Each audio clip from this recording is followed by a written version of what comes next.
You're listening to BQN. Assimilate the audio.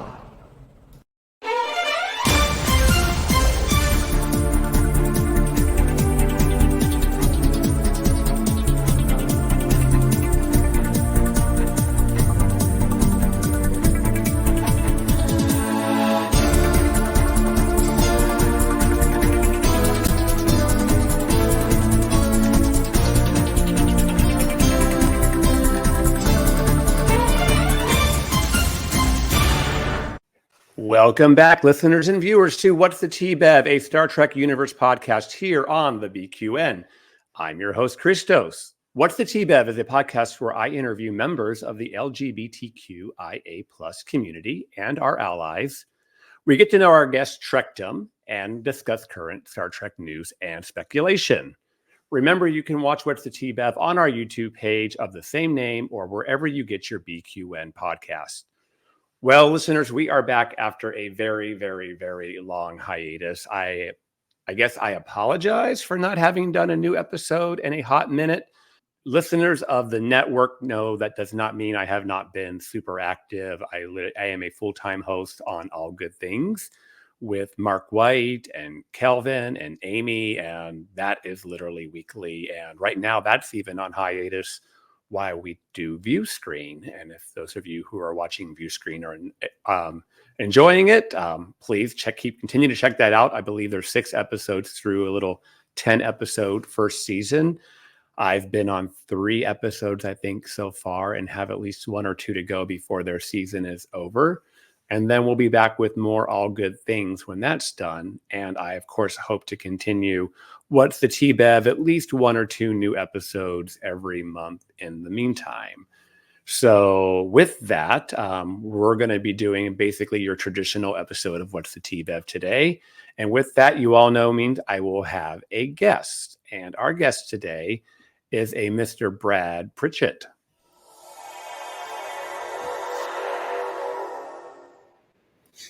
Well, hello, Brad. How are you? I'm great. How are you? I'm fantastic. It is actually Valentine's Day when we're recording this, so I guess we don't have any major plans, you know. There's no better way to spend a Valentine's Day than talking about Star Trek. Let's just be real about it. Yeah.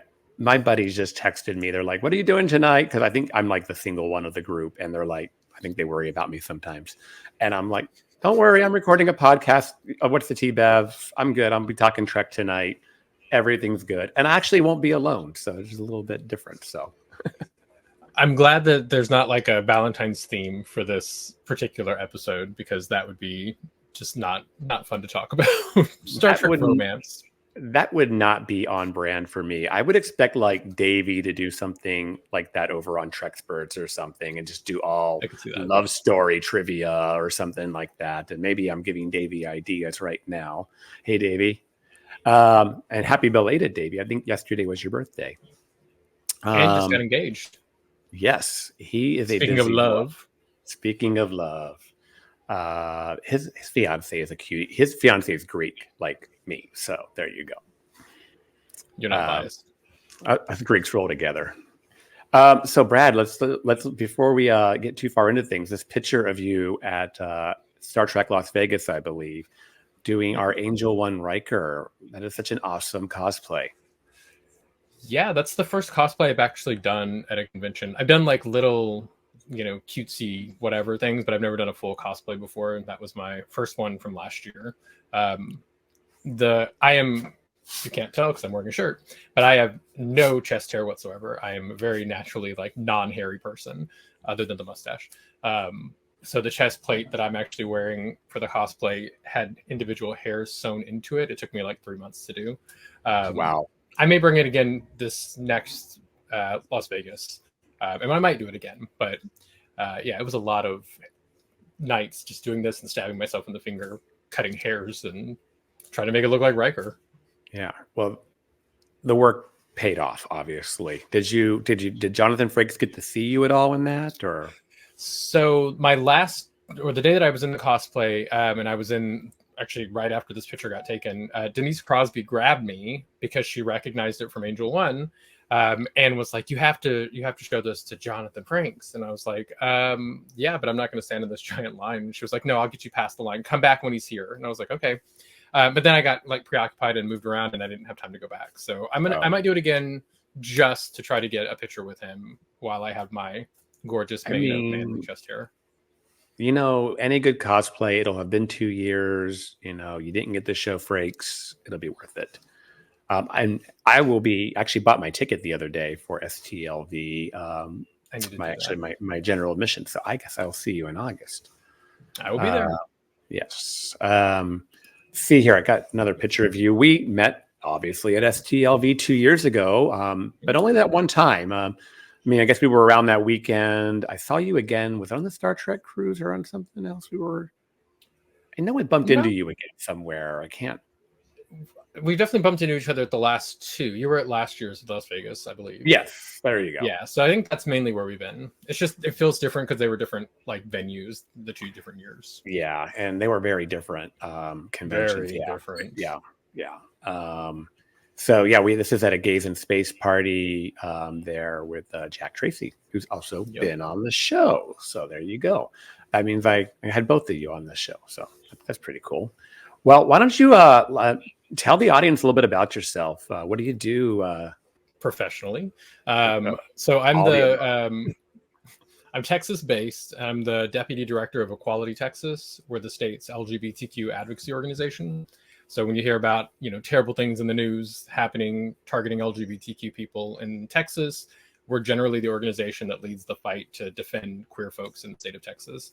I was field director for my first 2.5 years, and I just became the deputy director last month, actually. So my role has shifted a little bit, and it's more strategic and helping to take some of the weight off of some other people on our staff and building a plan for the next year when our legislative session starts in 2025. So a lot of LGBTQ plus advocacy statewide and in small municipalities all over Texas. Well, congratulations on your new role. I guess I got a question for you. And this is great that we're actually really talking a little bit about LGBTQ rights here on the show, as we do brand ourselves here as a LGBTQ plus podcast. I live in San Diego, SoCal boy. I've been here for 10 years, and I love that I live in California, and I'm so protected by California's, rich laws. I've been offered a lot of jobs in Texas, and I usually just say nope. Tell me, is that smart? Is that overblown? What is the environment in Texas? Because we just see so much, extreme things coming from the Texas legislature these days. Yeah, I mean, I'm a native Texan, so I was born and raised here, and I've never thought about leaving. The work that I do is traditionally through the lens of somebody who loves the state and loves the people of the state, and wants to make it as accepting as it possibly can be for anyone, no matter who you are. It really kind of just depends on the city that you're focused on. Most of our big cities in Texas are progressive cities: Houston, Dallas, San Antonio, Austin, El Paso, Brownsville. These are all places where the local governments are progressive. They're progressive leaning. They're led by progressive folks who actually care about making sure that there's good government. It's really when you get to statewide leadership where things get a little bit murky. So I think that, number one, we need more people who are progressive to move to Texas, because if you are coming here and you are registered to vote and you are participating in this democracy, then that is one of the fastest ways to make the state better for everybody. So I think it really just depends on where you're thinking about hanging your hat, because when you come to Texas, you have to buy a hat. Yes, there's that. Well, I guess we'll take that moment to remind everybody that this is an election year. I just voted in the California primary today, actually. I did my mail-in ballot. So I will encourage anybody who's listening and lives in a democracy, please vote. But obviously, if you are a citizen of the United States, please make sure you are registered to vote, that you are voting in your primaries and voting in your general elections. This literally is a kind of a life or death year for us on this, choice of who our president will be. And if you think that's overblown, you're not paying enough attention. For real. 100%. 100%. Yeah. All right. Well, politics are like my thing, so I love to talk politics. So I could do it all day, every day. I know, and when I can mix politics with Trek, it's even more. Like, I don't know what happened to that Mary Trump podcast. She was doing a Star Trek politics podcast and paused when the strike started, but she hasn't started back up. So we'll have to bug Mary. So we'll jump into, I guess, our favorite thing here, trekking to know you. Listeners, you know this well. This is where we really get to know a lot more about our guests. So we're going to find out what about Trek makes Brad tick. So, question number one. Yeah, right. It's all of the above. Can you believe at Trek's that, like, if you count the movies, we're over 900 episodes now. I mean, seriously, it's crazy. And we've got about, about 30 episodes on deck that are already completed and on the way. So it's going to grow even this year, and another movie coming. So we can talk about it. Yeah. All right. So trekking to know you. Question number one. What was your first contact with Star Trek? I mean, I thought about this a lot when you sent me the list of questions, and I was like, oh, some of these questions are difficult because Star Trek has been such a just like essential and like ingrained part of everything I've done growing up and just in life. And I was really thinking about like my first memories of like Trek, and I watched some of the original series when I was little, like reruns of it. Didn't really do it for me. Which I know is, I'm not an original series stan person, so sorry. And I remember seeing the original series first, and then I remember seeing the original animated series, which I liked more. But my intro to Trek was really TNG. And the first episode, which TNG premiered when I was 7. And I remember the first episode that I remember watching was Where No One Has Gone Before. And that was the episode that was kind of a perfect introduction to Trek for me, I guess. Because it kind of had everything in it, right? You had the mysterious alien. It was really centered around Wesley, and I really identified. All the young gay men who grew up on TNG identified with Wesley. I really identified with Wesley in that story. And then there was just such good stuff that happened in that episode. It was like, traveling to another galaxy, then you travel to a place where thoughts become reality. And it was just like, when you're a little kid and you're watching it, you're like, this is what I need to come back for every week. So I didn't even see the first like 5 or so episodes of TNG until the rerun started, like during the summertime. But I remember being like, every week I'm here for this after Where No One Has Gone Before. So definitely when I was around 7, because that's when it premiered. That episode was my jam. Awesome. Well, missing Code of Honor is not a big loss, but Well, true enough. Where No One Has Gone Before. That is a good episode. Like you said, especially for a 7-year-old with your imagination, right? And being able to watch things just happen. It's like, it's pretty magical. So cool. We're not too far off there. I think I must be 3 years older than you. And, same thing, really started watching religiously with TNG when it premiered. What is your favorite Trek series? That's, TNG obviously was my jam. That was my love language. Still is. We talked about with other folks, like when I did Trekperts, the question was like, how many episodes have you seen of TNG? And I was like, well, all of them. And all of them probably, I underestimated the last time I said it. I was like, oh, I've probably seen them 30 or 40 times. And my husband corrected me and was like, you've definitely seen them like over 100 times or more. I was like, yeah, it's probably true. But it was, that whole deal where I know every line of every episode and have a ridiculous knowledge bank, just of TNG knowledge of the show, not behind the scenes stuff. That was never my thing. But I also loved that TNG led into DS9 and led into Voyager, and it was all consistent. Yeah. Well, and that's kind of true, right? It literally was this first built shared universe that so many people have mimicked, like Marvel and whatnot, have gone on to do, where things that happened in TOS mattered in TNG, and things that happened in TNG mattered for Voyager, and so on and so forth. And we had some crossover episodes here and there, and movies that crossed over here and there. It's pretty cool. I was going to say I'm the same way with TNG. I can just happiness is crawling into bed around 8 o'clock, pulling the covers up, just putting a TNG episode on, and I don't care if I fall asleep because I've seen it 40 times. But it's just it's comfort. 100%. All right, so we'll get a little bit more deeper here then. So, what is your favorite Trek episode? There's no way to do this. This is the hardest question on this entire of every question you ask. This is the hardest question because I would have to go like by series in a I'll way. let you do that. Well, okay. So for TNG, and there's not one either. For TNG, I remember Best of Both Worlds being that episode where the finale, the cliffhanger, the first real emotional cliffhanger of my lifetime. I remember that episode, both those episodes being just so great. The same for Time Zero. I have a vivid memory of seeing Time Zero Part 1 and then being like, now we're summertime, and nobody understands that, I feel like, anymore. What's going to happen? We got to wait 2 months or 3 months. That's supposed to be our happy time because we're in school and that's our break, right?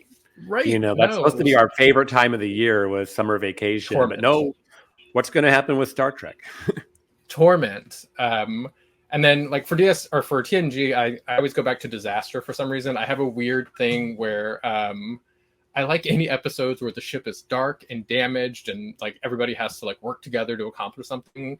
It's across all the series. If there's an episode that's like that, odds are pretty good that I'm like, this is a great episode. But Disaster is a good one just because it's got a little bit of everything in it. You get, Troy in command. You get Rolaren, who's just always great to see. Picard having to deal with children. Data's head getting cut off. Worf and Keiko's interaction. It's one of the best TNG episodes. And then Power Play kind of goes next to that one, where you get to see evil Troy, evil Data, and evil O'Brien, which I love seeing Deanna highlighted in ways where it's unexpected for her. Awesome. Yeah, I didn't expect you to talk about Power Play. That is a good episode. I love Disaster, and I know that ranks really high on most people's lists. So I think I can see why. But those are all good picks, and I love Time Zero. I don't think it gets enough love for some reason. I really think it's a great two-parter, especially it's a good part one. And I mean, both parts are good. I love Whoopi Goldberg in that episode. She plays it so well. She's almost playing her Sister Act character in that episode a little bit. It's just, I love it. I can see that. There's a little more Whoopi and less Guinan, and I'm okay with that. Yeah. Is it a clipper ship? No, it's a starship. Oh, okay. Oh, yeah. I mean, I could do favorites for TNG, DS9, Voyager, Enterprise, and then when you move into New Trek, it changes a little bit because I haven't watched them 1,000 times yet to still be able to be I love each of these episodes. I know. I am going to be on Infinite Diversity in a few days, and the topic is the recap of season 2 Discovery. So I'm kind of cramming in the whole season over a week or so. And I'm I can't tell you the last time I saw some of these episodes. Some of them it's seeing parts for the first time. And I know I've watched them at least 2 or 3 times. So, but they're not, I've been watching them over and over again for 30 years. So there you go. I mean, it's not committed to memory yet. You got to go back and actually set up the time to sit down and do it. Whereas growing up on it, you were just watching it all the time anyway. And you're figuring out, wow, Disco season 2 is so much just different than Disco season 4. It's almost like a completely different show. For real. Certainly 4 versus 1, it's a totally different direction. Exactly. All right. Moving on. What is your favorite Trek movie? And I guess that would include all 10 TNG original series and the other 3 Kelvin universe. I'm not a Kelvin universe person. I call that J.J. Abrams Space Adventure. No shade to people who like it, but I've got issues. Even though I'm not an original series hardcore stan, I come back to Star Trek 6 over and over again because I feel like it's one of those Star Trek movies that from the through the lens of Star Trek, it kind of has everything that you kind of want in Star Trek. You've got Star Trek loves to do a good court scene. You've got a good court scene in it. When they're on trial, you have flawless special effects that still hold up today. Every battle, Praxis exploding, all of that still holds up. You get the great red uniforms, which I always think look great on big screens. And you've got that whole story about we live in this idealistic Federation, and yet we're still struggling with racism. It's a realistic here we are in the Federation. We accept everybody except the Klingons because we're racist against the Klingons. And Kirk really has to kind of deal with that. So yeah, I love that component of it because it kind of has all these layers that are very Star Trek. So Star Trek 6, and then First Contact is always a very close second because it was the new ship and you got a little bit of everything you wanted in it. A fleet battle. It was tremendous. Time travel. Who wouldn't want to watch that over and over again? Yeah, I couldn't agree more. I mean, I love Wrath of Khan, and even motion picture has got a soft spot in my heart, especially with the director's cut and whatnot. But Star Trek 6 is where it's at for me for every reason you just said. Interestingly, I just watched the video yesterday. Trek Culture did on like the 10 top things that are like off about Star Trek 6, and it's right. One of the things it talks about is the racism and how it's weird for some of our main characters, and to hear that coming out of them, and how that was more of a plot device, obviously, to make it resonate more. But it was a little bit out of character. But yeah, I like to talk about how like Uhura got done dirty. Like they really dumb her down to having her, reading from textbooks and sounding incompetent. And I'm like, I don't like that, because the way Uhura has been portrayed in the later Treks is like knowing 30 some languages and whatnot, is like, this is more like how I like to think of the character, not her Strange New Worlds interpretation is the Uhura like competency level that she should have had completely throughout everything she was in. And Nichelle Nichols was so tremendous, and she has one of the best lines in Star Trek 6, though. Things got to have a tailpipe, which always makes me think of Beverly Hills Cop. And if you get the reference, you get the reference. I gotcha. All right. Well, this will be a fun one then. Who is your favorite character? This is a really difficult question. But I came back. Well, I thought about it over and over again. I was like, was it this person or was it that person? And the one I kept coming back to is Jadzia Dax, for a variety of reasons. Number one, I love the way that she's just portrayed by Terry Farrell. And I think it was a really clever character from the perspective of not judging a book by its cover. Because you had, especially in season 1, DS9, you had the appearance of Dax, which is like this young lieutenant, and you just kind of expect her to be like a young lieutenant on the same level as Bashir, who is very like green in season 1, but then she has this wealth of knowledge because she's joined, so she can go from like I love her development in the series as well, but she can go from like being this scientific genius and like, oh, I'm running a scan of the wormhole and I'm figuring out that this is a problem we need to solve, to like taking command of the Defiant and taking it off into battle, like when they're in the Dominion War seasons, which I just love that about her. But I also love that she's like playing Tongo with Quark and getting drunk and having these like wild parties during her bachelorette party. And she's probably the only character that I think we saw, well, other than Worf, where we saw like a continued like romantic relationship where somebody like put themselves out there, because she was the one who like initiated that, and then she got her man. So I just loved that there were all these complexities to Dax. Jadzia was one of my very, very favorite characters, still is. And I know Ezri gets some hate, but I like the fact that they were able to keep Dax around, even though the producers did Terry Farrell dirty. Yeah, it was the perfect, the way to continue on the character, just kind of really did the species justice, at least. But yeah, I mean, every of those 3 main Berman era shows, it's like every show's got that main cast member who was kind of done dirty, but which is interesting when you go back and look at it, or major recasts that happened early on in the show or something like that. But you make it really good points about Dax. Like, you would think, why wouldn't you want more Trill to be in Starfleet or be captains of your vessels? Because when you can have, lifetime after lifetime of experience built into an officer, you can't beat that, because you're right. She's such a versatile character because of all that background. Like my secret wish is that in the last season of Discovery, we'll at least in the background hear somebody talking about Captain Dax in the 32nd century. And I want to know that the Dax symbiote, I mean, she'd be old, but I'd like to know she's still kicking. I want a Captain in Star Trek Discovery, at least mention it off camera. I don't need to see them, but just let me know they're there. I have a whole backstory of like what happened to Dax after DS9. canon. I Trust me, we got a story. Okay, I love it. We'll talk more about Discovery later, but I got some ideas. So let's parking lot that, and we'll bring that back up here in a little bit. Let's see here. Since you did not answer the question with a captain, I can ask you, who is your favorite captain? This is another question that I just don't like because I have to make a choice. If I were choosing a captain that I had to serve under, I would pick Picard because he was always like ready with these like good inspirational speeches.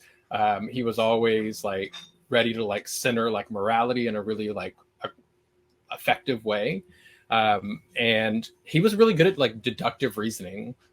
I was watching Survivors today or yesterday, and he figured all that shit out. Like, everybody else was like, "Oh, this is such a mystery," and he was like, "Not a mystery. I know what's going on here. This guy's an alien. This is what's going down." So Picard, if I were serving under somebody, but my favorite captain is definitely Sisko, because we got to see his evolution from commander to captain, and he got his own ship. And then I think that you have these moments in Sisko's like character development in these stories where he's either like right on the line of what would be right or wrong, or he's stepping over it. But every time he's stepping over it, like, it's just an interesting thing, like a willingness to compromise yourself in order to protect something bigger than you, like the Federation and the ideals of the Federation. So I go back to Sisko because of these moments where he was like, the Federation's too important to fall. If I have to sacrifice my own, like, if I can't sleep at night because of something I have to do, if I have to sacrifice my own, like, my own values or compromise on them, that's the small price to pay to keep everything going.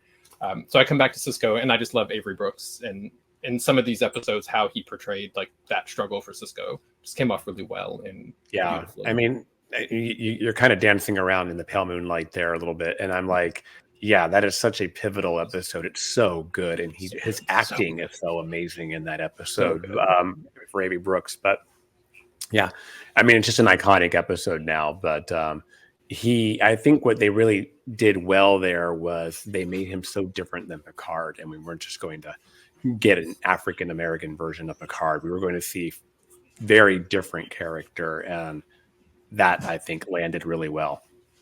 Yeah, and when he punches Q in the face in season 1, he's like, "I'm not Picard, 100%." Yeah, I handle things differently, and and the guy even goes from man to emissary to God. So I mean, there's talk about evolution. Evolution. Awesome, cool. Oh, a little more of a lighthearted one. Who is your favorite Star Trek crush? I remember when I was younger seeing the Commander Riker boy toy look and Jonathan Frakes' hairy chest and feeling some kind of way about it, which is probably why I did that cosplay. I also feel like there's an option here for like a fuck, marry, kill scenario for Star Trek, right? But if we're talking about like ultimate crushes, it's gonna be Charles Trip Tucker III. Sorry, it's always gonna be Trip because he's running around the ship in his underwear constantly. He's in the decon chamber getting like, inexplicable goo rubbed all over him for some reason. Not complaining about it. Goo, lube, it's all the same. I mean, it's basically the same. And he likes catfish, So he's a Southern charmer who loves to run around in his boxer briefs. More than any other character on any Star Trek show, he's the one we've seen in his underwear the most. Because they were giving the people what they wanted. I know, and I like it was fair representation. As much as we saw Jolene Bullock in her underwear, we saw Trip in his. So I'm like, it was fair. It's like I Trip Tucker. Trust me, that from episode 1 of Enterprise, I was really into him. But then we also have Daddy Pike now too, and I got somewhere for him in there too. So agreed. How my boys. Cool. And live action Boimler, but Oh yeah, that was good too. Oh, and Ethan Peck, Jesus Christ, like we just got all our cup. The cup runneth over. Yes. Favorite starship? Defiant, all day, every day. Yeah. So like when I was little, I grew up really loving submarines and like naval ships. And in just outside of Houston, we have the battleship Texas, which is this naval battleship that was built like in 1914 or something, and it was in World War I and World War II. And it has I know all about it because we used to take field trips to it constantly when I grew up. But we would get to go below deck on the battleship Texas, and it had those same doors that the Defiant has, those hatches where you have to step over to get in. Yeah. So when they introduced the Defiant, I was like, oh, like shit, it's a battleship. Like it is like the battleship Texas. Yeah, and the Defiant always gave me like real submarine vibes. And so like I just gravitated toward it. It wasn't anything we'd ever seen before. It didn't have a saucer section. Like it was just this mean little ship. And I loved how Spartan it was. It was something about it just really appealed to me. I've always loved it. I've got it sitting on a shelf right here. Yeah, lean, mean, and powerful. It's so funny. I had a friend come over here a couple weeks ago, Trekkie, and even like right above my computer here, I have a whole bunch of Eagle Moss ships and same, and I don't have the Defiant. And I got called out for it. It's like, you got everything here, like, but you even got a Nebula class. Where's the Defiant? So I got to work on that. Yeah, I have the Defiant above me, but I have the Valiant, which was one of the concept sketches before they came to the Defiant's final design on my desk because I really enjoyed this design too. But just lean and mean and just looks like it can really do some damage. Yeah, I'm looking forward to. They're going to start making Star Trek ships again. Somebody else got the license, and they're being cognizant that they got to do some different things. So I think obviously getting caught up on some of the ships we've seen the last few years since Eagle Moss has gone away, but then there may be some opportunities for some different stuff. So we'll have to wait and see.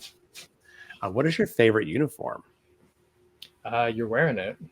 The black and the gray from First Contact that kind of then got shipped over to DS9.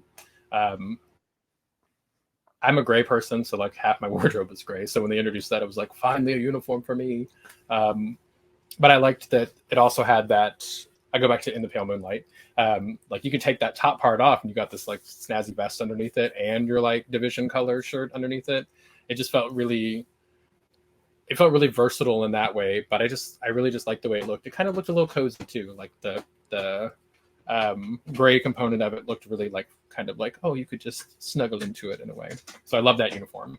Yeah. And there were so many different like iterations of that. Like O'Brien wore like a big jumpsuit version of it. Picard and Cisco wore the jackets with the vest, The girls ended up getting their jumpsuits that just fit like a glove because we have to show every bit of their body and then some.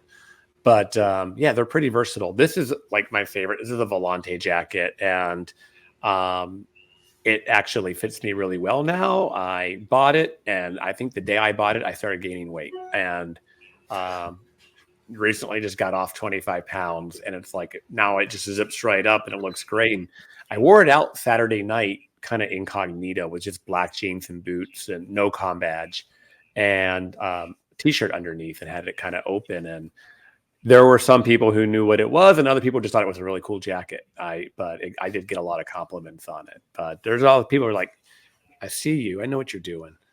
So well, I do love that in season 3 of Picard, everybody started to get their own Starfleet leather jackets finally. So I'm like, it's about time. Picard was walking around with that suede jacket all through TNG. It's time for everybody to have a good leather jacket. Yeah, I just got the Volante version of that jacket. The Volante version, listeners, is vegan. It is not real leather, so hence I will wear it. But it's an awesome jacket, and I just feel so badass when I'm wearing it. I can see why the cast members are like, we wanted to keep our jackets, and they wouldn't let us, and we're mad. Now they can go out and buy one, but I can totally understand it.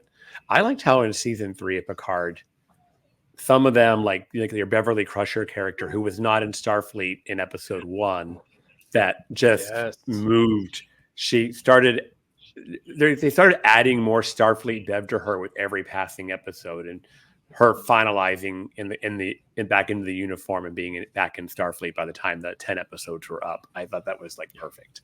I mean, that cozy jacket she was wearing in episode 1 was just, I was on the Star Trek cruise last year. We got to see it up close, and the detail was nuts. Like, and it had that like Wrath of Khan collar from the away team jacket. So I love the callbacks. All right, final question, and probably the most, I guess, serious one. What does Star Trek mean to you? I mean, the thing about Star Trek for me has always been that being invested in it as a fan, like the thing that you're really invested in is like hope for humanity. So like the whole, this is why I don't like when Star Trek goes really dark and kind of moves away from like the ideals of the Federation.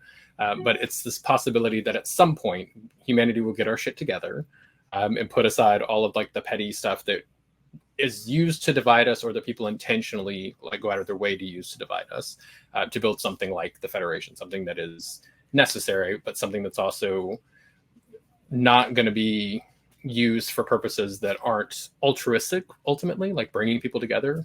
One of the things that like I thought about the captain question, and Janeway, when they first, are in the Delta Quadrant, says like, we've got these ideals of the Federation. Those are the things that are going to keep us going. Like, we're going to lean heavy into what it means to be a Federation ship. And, maybe she, crossed the line a little bit here and there, but the ideals were always there. So that's one of the things that I just think about, as somebody who does the type of work that I do, where like you have nothing but hope, like you have to have it. Otherwise you can't fight for LGBTQ equality.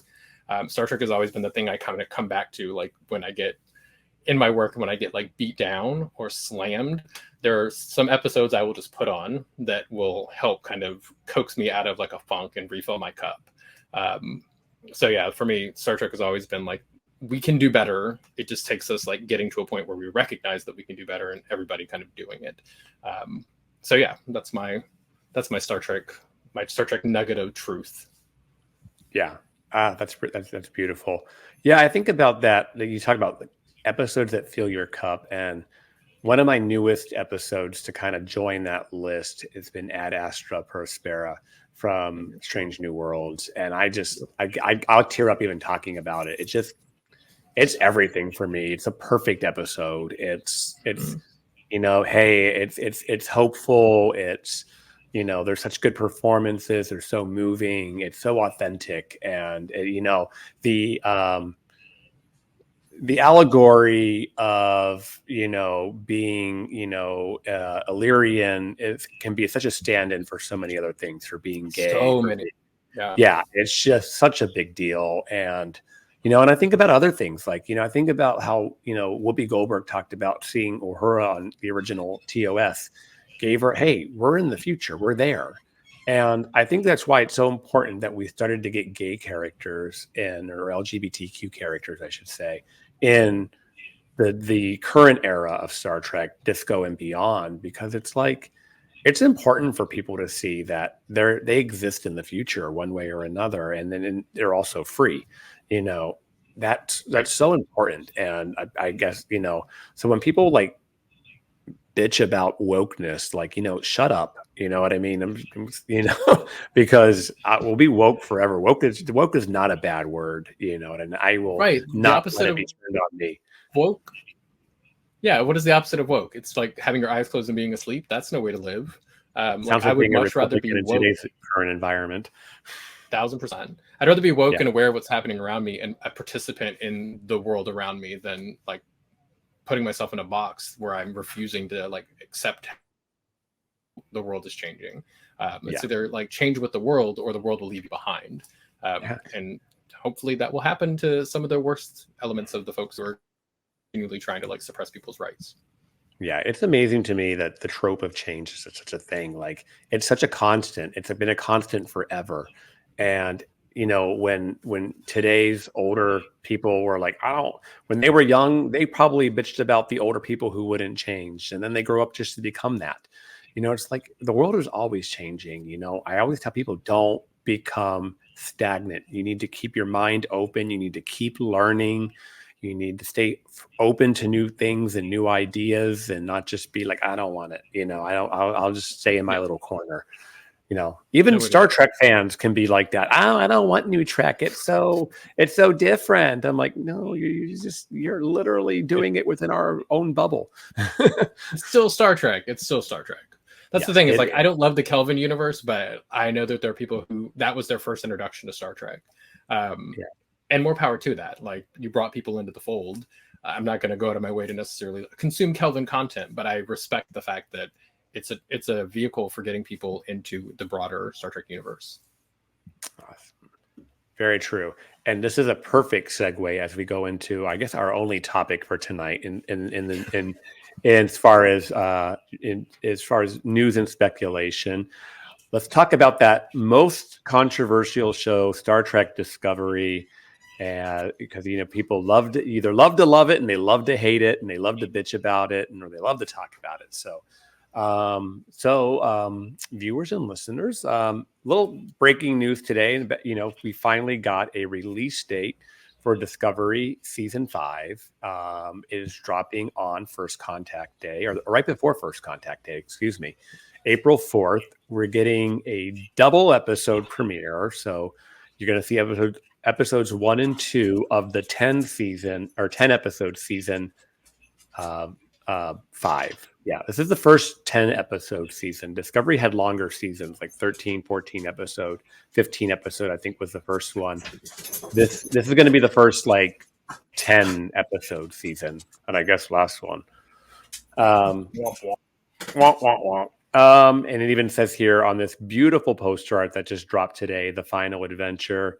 Brad, why don't you give me your thoughts here on this poster that just dropped? Because I know we got thoughts. I mean, like I said to you earlier, there is a Stargate vibe to this because of the circular situation in the background with the glyphs. I do wonder, if the glyphs are Iconian, because they kind of have a off kind of Iconian feel. I think it's Romulan. I love Sonequa Martin Green. Is it Romulan? I think it is. I mean, think back to the scimitar when Data's pushing the buttons trying to get the door to unlock. I think it's the same kind of characters. I'll take a closer look. I haven't zoomed in on it. I did a little bit of a zoom earlier and was like, what is it? And Iconian has a lot more dots in it than this from the looks of it. But I'm hopeful. I'm an Iconian stan. I want to see some Iconian stuff, y'all. But yeah, I love Sonequa Martin Green. I think this poster is gorgeous. And I don't know, we've gotten little tidbits about kind of what this season is going to be partially about. And there's some callbacks to the 24th century, which I think is going to be really cool. I'm just excited for the last season of Discovery. I hate that it's the last season, number one, because I think we've got plenty of stories to tell. But yeah, I think that I'm just really excited for it.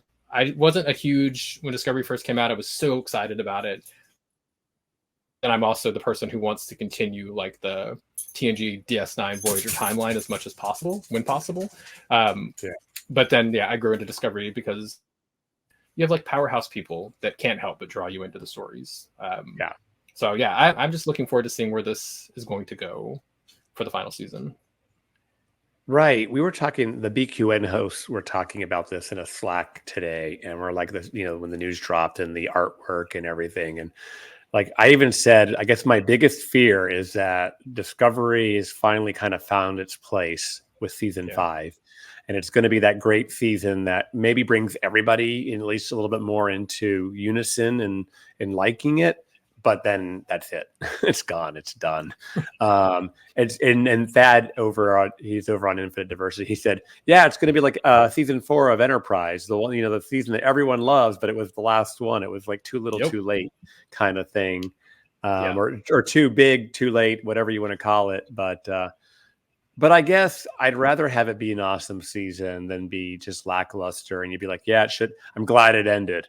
We don't want something just to end and be thank goodness we watched it just to watch it. I can think of several shows that I invested a lot of years in, and when those final seasons rolled around, I was I guess I'll watch it just because I've been so invested.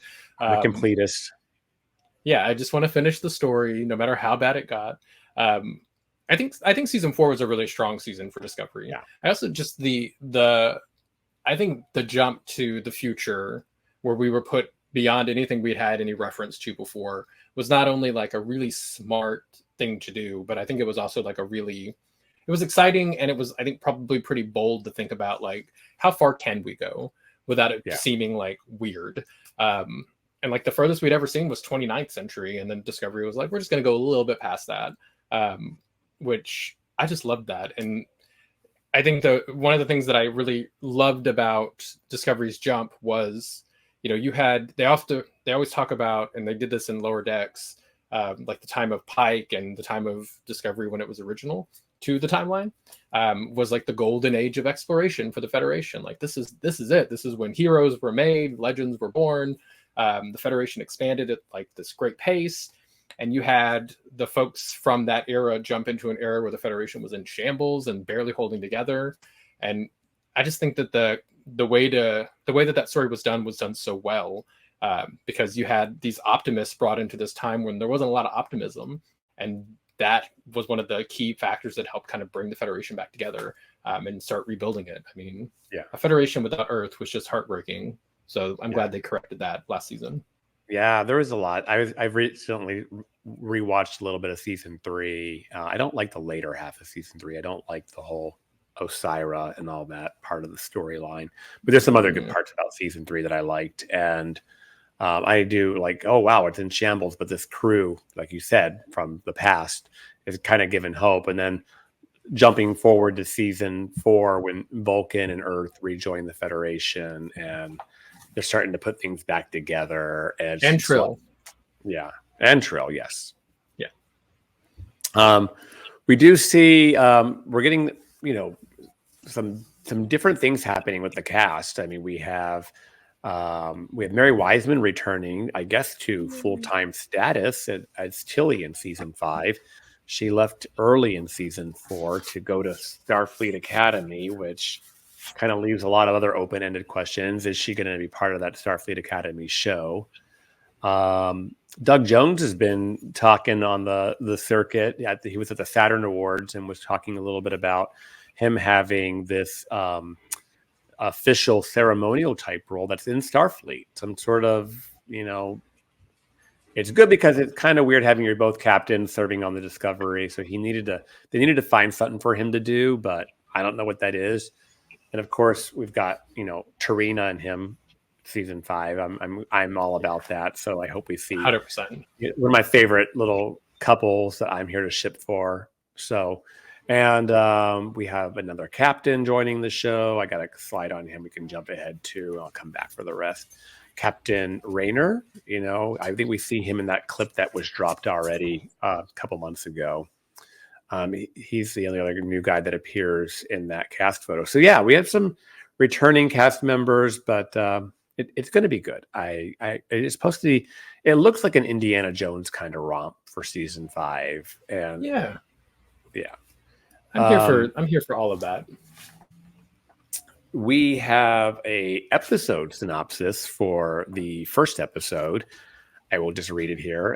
Captain Burnham and the USS Discovery are sent to retrieve a mysterious 800-year-old Romulan vessel until the artifact hidden inside is stolen, leading to an epic chase. Meanwhile, Saru is offered the position of a lifetime, and Tilly's efforts to help pull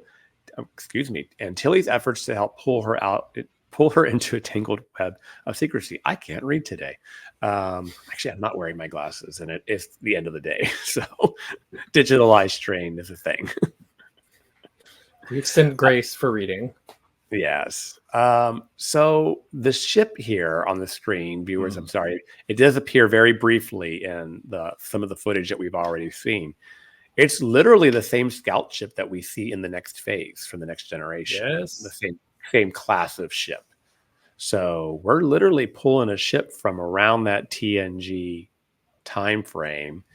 Some cameos have been teased by Sonequa Martin Green. I don't know if that's in terms of flashbacks or maybe things that are from the computer cores of this Romulan ship. There's so much fun things to speculate about what this could be and what it means. There's a whole fan theory out there, and I want to get your thoughts on this, Brad, that we are going to get the story behind the Romulan supernova. What actually caused it. Yeah, I would love for us to get more into that, because really the only details we really got were from the comic book that was associated with the first Kelvin movie. Yeah. We got to see some of the behind the scenes stuff. Well, the Picard novels that came out, I guess there was one that was directly before, And then there's been several that follow, but it's like the best hope, last best hope, something like that. It's right behind me. That's Babylon 5. Last Best Hope. That book alludes to it was man-made. Oh. I mean, we know that it's a book. It doesn't count. I get it, listeners, but sure. I mean, listen, look no further than Star Trek Generations for a weapon that can blow up a sun. But the reality. I mean, I would love it if we can. I mean, I have my Star Trek Legacy, like wishes that are out there, but I would love to see if there are some like good cameos. Maybe we get to see Sela trying to help solve something through some digital records. But I think that anything we can do to dig into that story, I think would be really interesting. There's just so much we don't know, and I would love to see like made canon. If this is the same ship that had that phase cloak on it, I'm gonna be upset. Yeah, I don't think so, but you never know. It's funny. I was on View Screen a couple of days ago, and there was a lot of Sela chatter on that about that. So there's that whole. I mean, it can be everything, all of the above. It can be supernova story with how does Sela fit into that. I would love to see Denise Crosby get like one more turn as Sela, and such a beloved character that I think we were supposed to see more of and just never got to. I mean, at the Star Trek Las Vegas last year, when they did the TNG panel that Terry Metalis moderated, there was talk about like, oh, if we can get Star Trek Legacy made, Denise Crosby was saying, wouldn't you love to see Sela versus Captain Seven? And I was like, this is my dream to see Sela be the nemesis for 7 of 9. That would just be tremendous. And I just feel like there'd be some really good queer stuff going on between the two of them too. Oh, I want to see some sexual chemistry.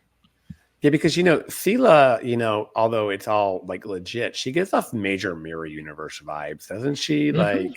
Like she's just like the bad Tasha Yar, you know what I mean? In some ways, like so sideburns are so pointy. Yeah, so I like that. I mean, she's like, look at her. Little Sela action for you. I love mine's somewhere around here. I have it. I'm going to D&I Con in Philadelphia in April, and I just purchased they have all these exclusive experiences that they sell with the celebrities that like you get a couple hours and it's like limited to 24 people. So she is doing I believe it's salsa dancing or something like that. Anyways. So I'm like, I'm here for it. I can have a couple of drinks with Denise Crosby, which I have before, and do some dancing. You know what I mean? Like, just bring it on. It just sounds like live your life. Live your life. Anyways, well, final thoughts on Discovery, season 5. I just don't even know. I'm sad that it's over. Discovery doesn't get enough credit for like being the thing that was the spark that started the resurgence of like popular Star Trek.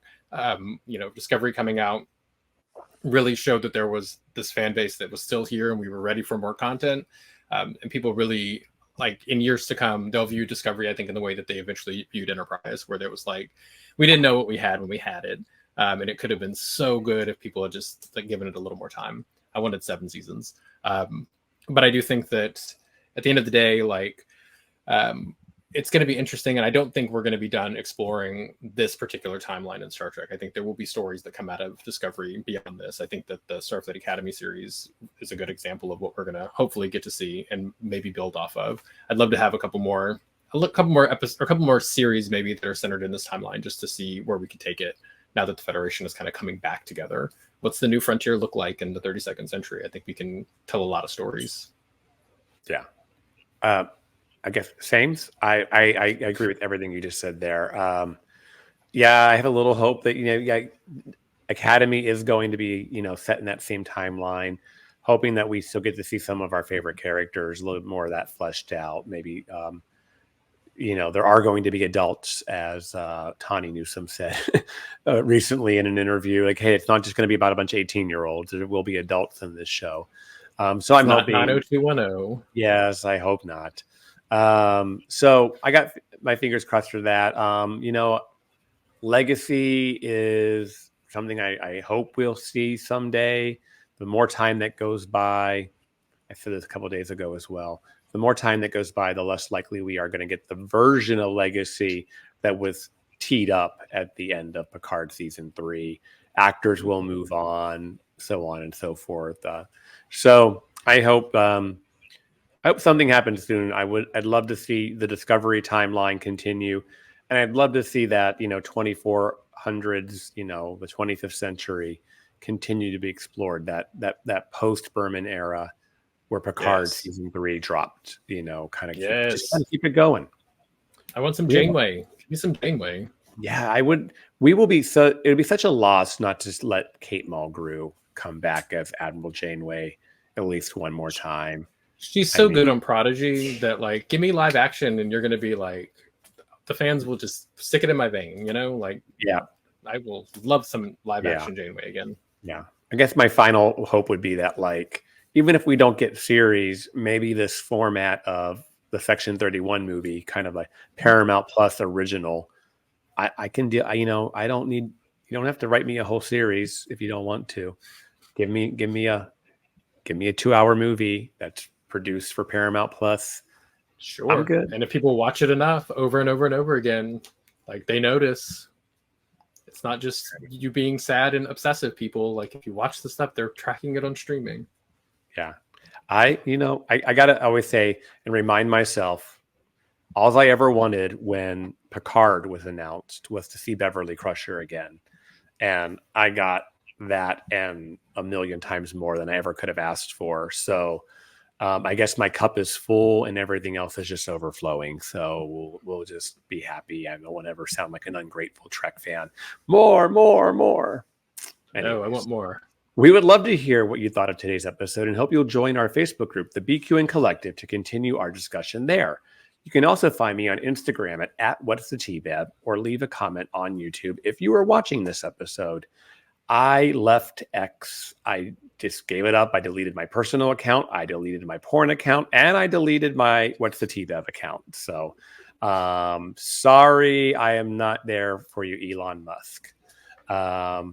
Please hit like and subscribe button here on YouTube, Apple Podcasts, or wherever you get your podcasts, and leave us a star rating and a written review. That helps others to find the show. So, Brad, where can people find you? I don't know people in Texas. I'm on Instagram. I'm just at Brad Pritch, so it's Pritch. So feel free to follow me on there. You're going to get a lot of food and beagles and cat content, which you can never have enough of, and a lot of LGBTQ activism stuff that's based in Texas. My X account is still around, but I'm not pushing people to that because the platform is so toxic that why bother doing anything? So stay away from that one. I'm on Blue Sky. Same name.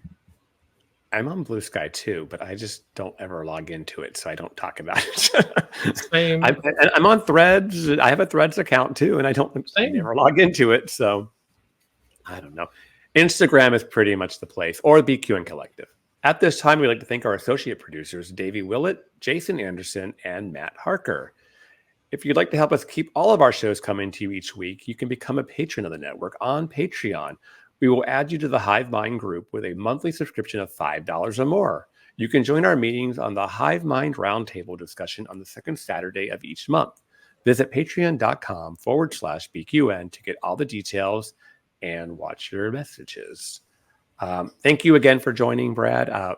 You've been a great guest. This hour has flown by. What great discussion. And that's really why I do this, is to really just enjoy talking Trek with other Trekkies. So thank you again. Happy to do it. It was fun. And listeners, thank you for listening. We'll hope you'll join next time for more tea on What's the TBEV. Live long and prosper. What else can you listen to on the BQN?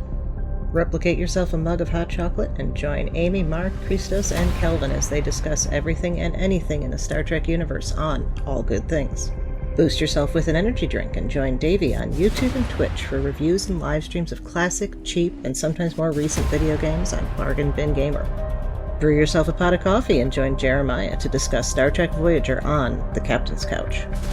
Mix your favorite cocktail and join Mark and Matt at Cinema Z to discuss the films you probably missed but should definitely check out. Pour a cup of tea, Earl Grey, hot, and listen to Stephen and Keith as they discuss the next generation of Trek on Galaxy Class. Get yourself something caffeinated and learn an interesting bit of history with Chrissy and Jason on History with the Zalogis. Have a bowl of Flomeek soup and join Thad and Chrissy and a guest to discuss new episodes of Star Trek as they are released on Infinite Diversity. Have something to sharpen your mind and put your Trek knowledge to the test with the Treksperts quiz.